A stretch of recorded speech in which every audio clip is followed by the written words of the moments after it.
Our sponsors: The Finkley Experience, an educational consulting firm that specializes in first-generation education, in which prepares high school students for college. For more information, visit their website at thefinkleyexperience.com. Father to Father Incorporated, a nonprofit organization that strengthens families through father engagement, with a goal to help men in our communities to be great dads. For more information, visit their website, fathertofatherinc.org. ABLAZE Entertainment. The goal of ABLAZE is to take emerging artists and develop them to the next level of their career. For more information, visit their website at ablazeentertainment.net. Thank you. What's up, everybody? This is Ryan Toby. You know me from Sister Act 2, Mr. Oh Happy Day, and the hit R&B group City High. I'm welcoming everybody to join and tune into the Michael Finkley Show. Don't forget to subscribe.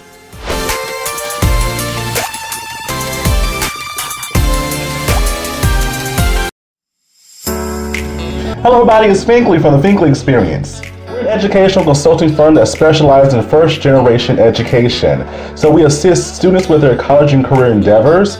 We train school administrators on the state of first-generation students. And also, we partner with colleges and universities to assist their first-generation population for easy transition from high school to college. So if you're looking for a presenter or speaker that presents on these topics and so much more, visit our website at thefinkleyexperience.com and learn about all that we do.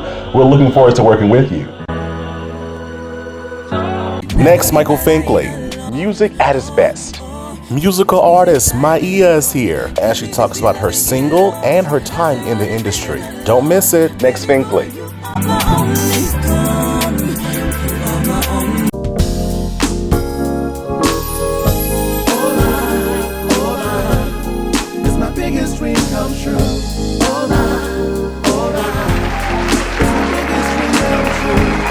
Hello everybody, welcome to the Michael Finkley Show. Thanks for joining us today. Now y'all know I love me some music, right?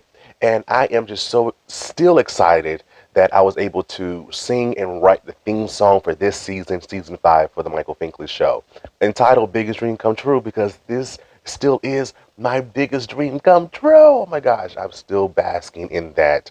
I get to talk with amazing people, go to amazing places, and just live out conversations that I wanted to have for ages. So again, thank you for the support. I'm getting some great feedback from you.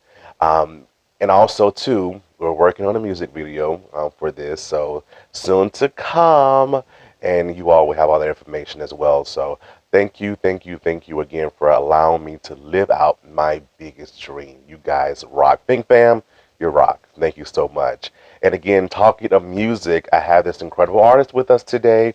MYEA is with us, and she is doing it up, y'all. She really is. She has some fantastic music that you can just vibe to, right? Just meditate to, listen to, just, get comfortable, right? Get comfortable in your own skin. That's what she's all about. She gets to tell her story and more. So, Think Family, dare go away. Back in a moment. Next, MYEA is with us. Don't you go away. I'm Joey Marie Urbina, and I play Xiomara in Snowfall, and you're watching The Michael Finkley Show.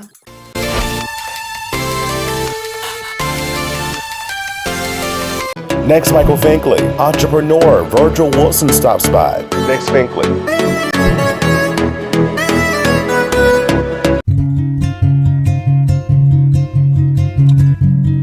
Welcome to Father to Father.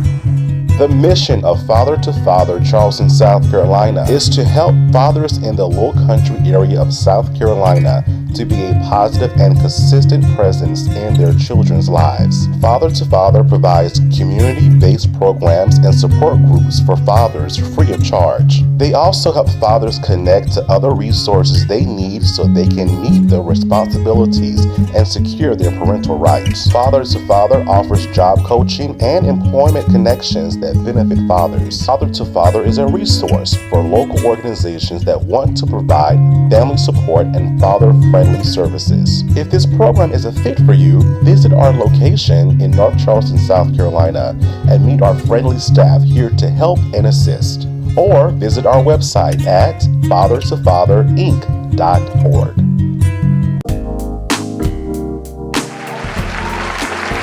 everybody, welcome back to the Michael Finkley Show. Now, y'all, my next guest, y'all, she's family. She really is family, y'all. She is a painter. She's a songwriter. She's a singer. She's a performer. She is a producer. She is MYEA. How are you? I'm well. How are I am super, uber, fantastic. Uber, super. How are you, sweetie? you? I'm great. Thank you so much. Thank you. You looks good. Thank you. Like I always say, I be trying to hook something up. No, And I want to because I want to be on this show. you don't try, you do. Okay, fine. I did it then. I did it. I did it. So, do you do your own makeup, your own hair? Yes, sir, I do. I do. That's a family thing. It really is. It That's really a family thing. Oh my gosh. So, think fam, you have to understand that this is my younger sister, right? They shared the same father. So it's been a long time since we've been together. Really. She was young. She probably doesn't remember me like that. But she's doing some incredible things out here in the world. And I had to have her on. Our sister contacted me, and I'm like, yeah, we got to have her on. You know, she's doing some incredible things. So growing up, did music always find you? Yes, definitely. It's definitely something that has run in my family. I'm grown up a church girl. So we have such a long string of family from, I'll say, Richmond, Virginia, all the way down to Florence, South Carolina, Timminsville, South Carolina. Our bloodline goes all the way up and down the East Coast as far as like a whole lot of singers in the family. So it's kind of like natural that I kind of fell in line with that. But even growing up, my parents were always like music heads. My father was a DJ growing up, and my mom was a singer in her younger years too. So it was like when a model / singer meets the DJ, they come together and they kind of, you get me. So yeah, it's definitely a good mixture of things I've seen throughout my life as far as like music is concerned, music and art. All of that goes hand in hand with me. So absolutely, it's definitely found me throughout my life. I love it. When did you realize you had a voice? That's an interesting story. Because I always had my hands in music and some type of rhythmic thing. So the interesting thing is my oldest brother was a rapper growing up. So he would teach me how to write a verse. And I wrote this horrible trash verse. I mean, I was 7, so, you know what I'm saying? Like, there was no content. It was just me saying things that I thought were cool. So I wrote that, and I was trying to like walk in that image. And growing up, I was while I was in elementary school, I remember being in daycare, and this daycare called Gospel Baptist in Richmond, Virginia. And they one day decided to do a talent show of some form. And the instructor or the teacher of one of the I guess our group, started to host this show. And I thought I would jump up and sing because I always sung in church. I just never really was like the loud, huge singing like that. That was one of my other older sisters. She was a star growing up, and I just kind of followed in her footsteps too. So in this little situation, I remember like I said, my parents played a lot of music in the house. So my mom played a lot of gospel. And my song when I was a kid was Mary, Mary Shackles. That was my song. So, and you know how they would belt out and say, that's Mary, Mary, you know what I'm saying? So right. I remember all the kids would go up to the little act. One went up, yay, great job. Another one went up, and then it came to my turn. Mm-hmm. And, when you're a kid, you just kind of do what you know. It's not like any technique. It just, whatever naturally is in you, it naturally comes out. So I just how I knew it. And there are parts in the song where they sing very hard towards the end, definitely. And I remember how I was pushing the notes out of my stomach. And I thought I did something wrong because of the way the teacher was looking at me. She was looking at me like this, like, what is wrong? What is going on? And I'm thinking I did something wrong because the way her face screwed up, I thought she was like, this girl cannot sing. What is she doing? You know what I'm saying? But by the time I finished the song, everybody was like, yeah! I was like, oh, so y'all like that? Like that was good. And then, like, I was like so shocked because I didn't really go up there thinking that I knew how to do it. It was just I just kind of went out there and just did what I thought was what I heard. Right. And yeah, that was just how it was on from that point, really. Wow. So you have an amazing gift of song. You have an amazing gift of song, and I got to hear a lot of your stuff. When did you start taking your gift seriously? That's the interesting part. Like when I tell you, I would jump into so many different things. Like I think I take the life by like bull, take the bull by the horns. Basically, that's the statement I was looking for. Or basically, that's how I treated life. So by the time I turned 16, I joined this little group as far as a underground kind of label. Me and some of my high school friends had got together and we made a group. And that's when I started learning how to produce and like make beats and then start learning how to write music, stuff like that. And once I understood that whole format, I was hooked. You know what I'm saying? So by the time I was 16, I was producing for me and like 5 other artists, and then writing for myself and like another artist at that time. So from 16 all the way to now, that's when I decided to really, go hard from that point on. Yeah. Gotcha. What type of success have you seen? I've seen that you have performed at the Apollo. What does that look like? What does success look like? So as far as that, I think the type of person that I am, like I always try to outdo the previous thing that I've done. So, I feel like we are our own worst critics. Aren't we? So yeah, and we think that sometimes on the outside looking in, it might seem like, oh my gosh, you're so successful. But to us, when we look at ourselves, we feel like, well, I haven't gotten to where I want to get to yet. I get there. But does that mean I'm not grateful for my journey? Absolutely not. You know what I'm saying? So I think the Apollo was one of the biggest things for me because I was so used to the no that I was shocked when I got the yes. Mm-hmm. It's like you kind of have to grind through those things and kind of like, all right, fine. I'm just going to have to like see what I can do to like kind of rummage these things together.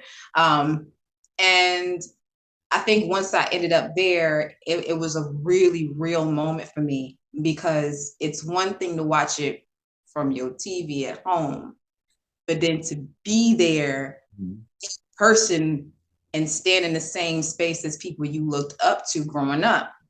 That's when it got really real for me.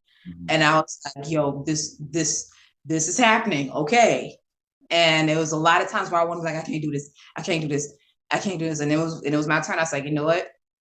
I came all the way from where I live to here. I'm not gonna just, eat chicken out and be like, oh my gosh, I can't do it. No, we're here now and we're gonna do this.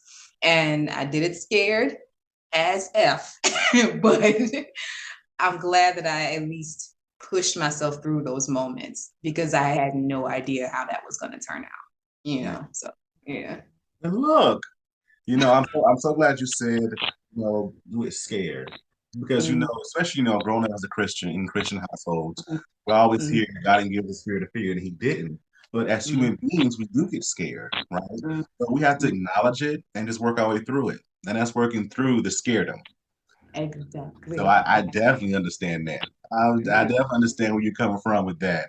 So let's talk about this song, right? You have a tremendous, awesome, amazing video that goes along with it. Go. Where did the song come from? Oh wow. It was a lot of different like elements. So here's the thing. It's so interesting how like things just kind of like went hand in hand because this is like literally right before I found out about the Apollo opportunity. There was a time space like back in last year, which like around the month of October, where I started getting like my own studio equipment. And I just started to really play with the keys a lot. And I had just started like messing around with the instrumental and everything like that. And I wanted to make something that was really like creative, but flowy, but worked for me. But it was like something that was danceable and something that had a good feeling and tone to it. So it was just something that really came out of pure fun. Because I remember I went into this hermit mode last year after like this whole spree of performances. And then I just kind of bought a keyboard. I sat down day after day and worked on the same song and built it up track by track. And I kind of let the beat just sit there because it was just the instrumental for like a good month. Mm. And then I sometimes will go walking and I'll have the headphones in my ears and I'll have the beat just playing. And that's how I write sometimes. Is like I kind of just let my brain go on autopilot and whatever feels right comes out. That's what'll be on the track. Yeah. And then I'll figure out some type of way to organize it or coordinate it. So with that, like, it was just something that was totally freestyle, totally spur of the moment. And I wanted to be able to also put in some of my, I guess, rap skills or whatever in it. And make something fun out of that moment. So it was really nothing here nor there. It was just, this is how I'm feeling. Mm-hmm. And I'm gonna talk here. We're going with it. We're going with it. I love it. In the video, like I said, the visual, the audio, it's amazing. It definitely is. It shows your creativity. When I listen to and I close my eyes, I see color. I definitely see color. So kudos to you. What else are you working on right now? So I am rebooting my podcast. Lemon Tea Podcast will be coming back in October. Basically, it's literally just a kickback kind of show where I do like to have like heart to hearts with other artists that I know and be able to talk about their experiences in the industry. But from an artist level, being both in that situation and talk about it from different perspectives, and also just things from like a more structured, introspective or retrospective type of point of view on pop culture, Black culture, anything in regard to that. So yeah, I'm bringing back that. I'm working on my newest project, EP. It's going to be called Quiet Storm. Will be coming out at the top of 2023. Working on some very big performances. I'm currently working on South by Southwest in Houston, Texas. So very excited about that. We're just trying to, kick it up a notch just a little bit. Why not just do it all the way? Just turn it up. All the way? All the way. Crank it all the way up. All the way. Oh my gosh. And I've been having this conversation with all of my guests this season. So this is our season 5.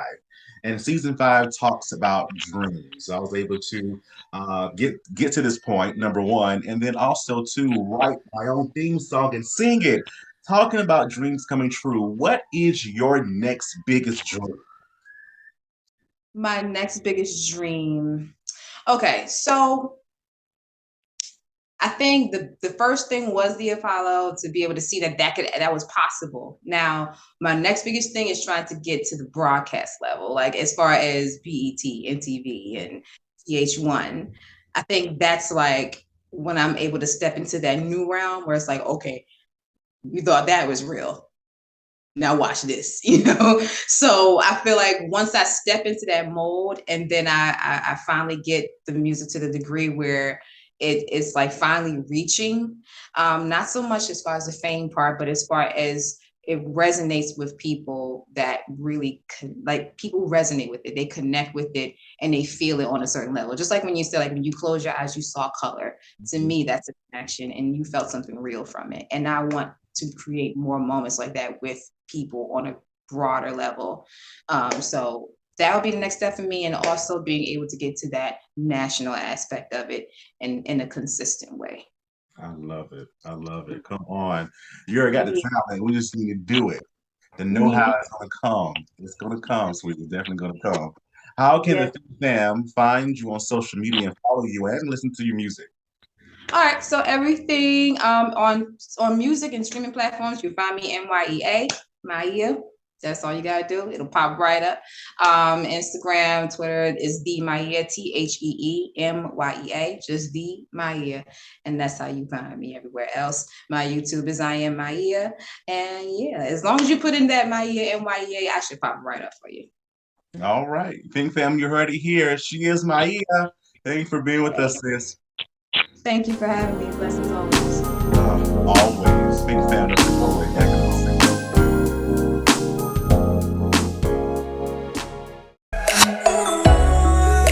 What's up, everyone? It's Jaleel Thurman here, your boy from HBCU 101 Yard Talk 101 in the building. And I just want to let you know you're watching the Michael Finkley Show. Aha, don't go nowhere.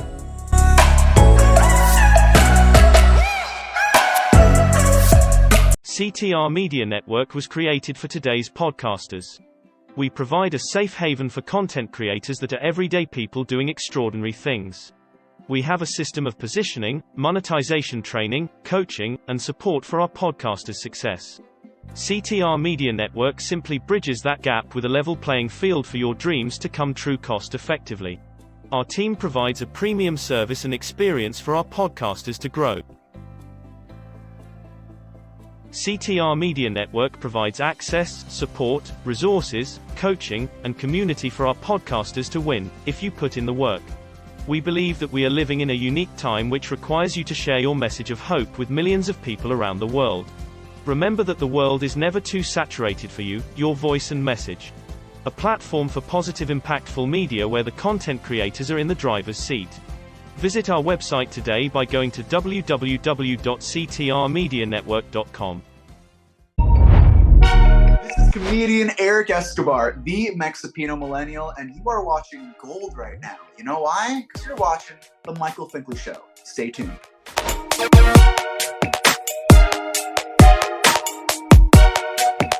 Next, Michael Finkley, entrepreneur Virgil Wilson stops by. Next, Finkley.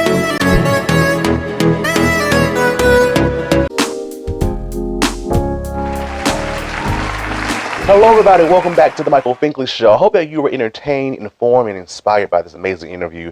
Thank you so much, Miami, for being with us and just telling your story in your words. We appreciate you, and you have to come back. You definitely have to come back. Yeah, definitely. If you haven't already, please subscribe to our YouTube channel, The Michael Finkley Show. Ring that bell for notification. We'll see you an email saying, hey, new content's available. Listen to us on Spotify and Apple Podcasts. And for more information about what we do here on our show, visit our website, michaelfinkleyshow.com.